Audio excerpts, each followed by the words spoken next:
नमस्ते दोस्तों, Hindi books TV में स्वागत है।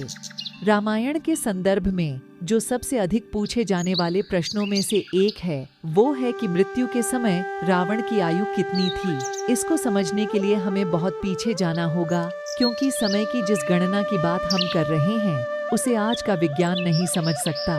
पहली बात तो ये कि जब कोई कहता है कि रामायण 14,000 वर्ष पहले की कथा है, तो ये याद रखिए कि ये वैज्ञानिकों ने आधुनिक गणना के अनुसार माना है। अगर वैदिक गणना की बात करें तो रामायण का कालखंड बहुत पहले का है। परमपिता ब्रह्मा की आयु और युग वर्णन के बारे में जानने के लिए यहाँ जाए। पहले तो इस बात को जान लीजिए कि रावण की वास्तविक आयु के बारे में किसी भी ग्रंथ में कोई वर्णन नहीं दिया गया है। मैंने ऐसी कई जानकारियां देखी है जहां किसी ने कहा है कि रावण तो 20 लाख वर्ष का था, किसी ने कहा वो 80 लाख वर्ष का था या कुछ और। एक बात समझ लें कि अगर कोई रावण की वास्तविक आयु बता रहा है तो वो झूठ बोल रहा है। रामायण में ना रावण की आयु और ना ही श्री राम की आयु के बारे में कुछ कहा गया है, लेकिन इन दोनों के शासनकाल के विषय में जानकारी दी गई है, जिससे हम इनकी आयु का केवल अंदाजा लगा सकते हैं। पर इससे पहले कि हम उनकी आयु के विषय में जानें, बस सरसरी तौर पर पौराणिक काल गणना समझ लेते हैं। संक्षेप में त्रेता युग 600 दिव्य वर्षों का था। एक दिव्य वर्ष 366 मानव वर्षों के बराबर होता है। इस हिसाब से त्रेता युग का कुल काल हमारे समय के हिसाब से 2600 से 366 मोनसासी 6,000 12,96,000 मानव वर्षों का था। इस गणना को याद रखिएगा ताकि आगे की बात समझ सकें। रावण त्रेता युग के अंतिम चरण के आरंभ में पैदा हुआ था और श्री राम अंतिम चरण के अंत में। त्रेता युग में कुल 3 चरण थे।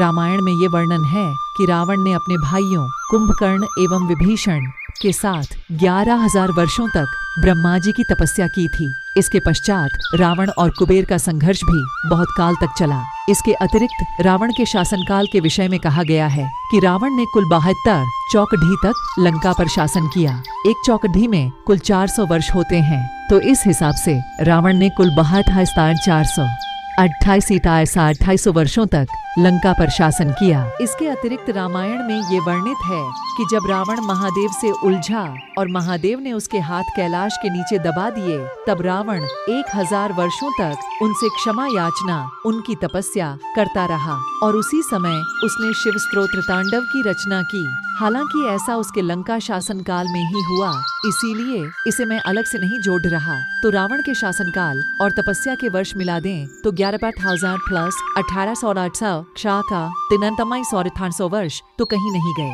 तो इस आधार पर हम ये कह सकते हैं कि रावण की आयु कम से कम 4,000 वर्ष तो थी ही, उससे भी अधिक हो सकती है, अर्थात वो करीब 112 दिव्य वर्षों तक जीवित रहा। श्री राम और माता सीता के विषय में वाल्मीकि रामायण में कहा गया है कि देवी सीता श्री राम से 7 वर्ष छोटी थीं। श्री राम विवाह के समय 25 वर्षों के थे, तो इस हिसाब से माता सीता की आयु उस समय 18 वर्षों की थी। विवाह के पश्चात 12 वर्षों तक वे दोनों अयोध्या में रहे। उसके बाद उन्हें वनवास हुआ। इस हिसाब से वनवास के समय श्री राम 27 और माता सीता 30 वर्ष की थी। तत्पश्चात 14 वर्षों तक वे वन में रहे और वनवास के अंतिम मास में श्री राम ने रावण का वध किया, अर्थात 51 वर्ष की आयु में श्री राम ने 4,000 वर्ष के रावण का वध किया। तत्पश्चात श्री राम ने 11,000 वर्षों तक अयोध्या पर राज्य किया, तो उनकी आयु भी हम तकरीबन 11,600 वर्ष अर्थात लगभग 30 दिव्य वर्ष के आसपास मान सकते हैं। इस गणना के हिसाब से रावण के अतिरिक्त कुंभकर्ण, मेघनाद, मंदोदरी इत्यादि की आयु भी बहुत होगी। विभीषण तो चिरंजीवी हैं, तो आज भी जीवित होंगे। जाम्बवंत तो सतयुग के व्यक्ति थे, जो द्वापर के अंत तक जीवित रहे, तो उनकी आयु का केवल अनुमान ही लगा सकते हैं। महावीर हनुमान रावण से आयु में छोटे और श्री राम से आयु में बहुत बड़े थे। वे भी चिरंजीवी हैं, तो आज भी जीवित होंगे। भगवान परशुराम भी रावण से आयु में थोड़े छोटे और हनुमान से बड़े थे और वे भी चिरंजीवी हैं। कर्तव्यवीर्य अर्जुन आयु में रावण से भी बड़े थे, किंतु परशुराम ने अपनी युवावस्था में ही उनका वध कर दिया था। इन सब के इतर रामायण के उत्तरकांड में कुछ ऐसी चीजें वर्णित है जिसके अनुसार हमें रावण और श्री राम की आयु के विषय में कुछ और प्रमाण मिलते हैं, किंतु सत्य ये है कि मूल रामायण में उत्तरकांड था ही नहीं। गरुड़गद्दा और काकभूषुंडी में हुए संवाद को उत्तर रामायण कहा गया है। बाद में इसे ही उत्तरकांड के नाम से रामायण में जोड़ा गया। किंतु हम ये जानते हैं कि निकट अतीत में उत्तरकांड में किस तरह से मिलावट की गई है, इसीलिए इसकी प्रामाणिकता के विषय में संदेह है। किंतु फिर भी आइए कुछ चीजें देखते हैं। पंचवटी में हुए माता सीता और रावण के संवाद से भी हमें श्री राम की आयु का एक अनुमान मिलता है। जब रावण माता सीता का अपहरण करने आता है तो उस समय माता सीता उससे कहती है कि श्री राम को वनवास 25 वर्ष की आयु में मिला था और वो उस समय 18 वर्ष की आयु की थी, अर्थात विवाह के लगभग तुरंत बाद ही श्री राम को वनवास मिल गया था। इस अनुसार रावण के वध के समय श्री राम 29 वर्ष के थे। जब महर्षि विश्वामित्र श्री राम को लेने अयोध्या आते हैं तब महाराज दशरथ कहते हैं, मेरे 6000 वर्षों के जीवन काल में राम से विच्छेदना मेरे लिए सबसे दुखद है। रामायण के कई संस्करणों के अनुसार भूतकाल में दशरथ और रावण का युद्ध हुआ था।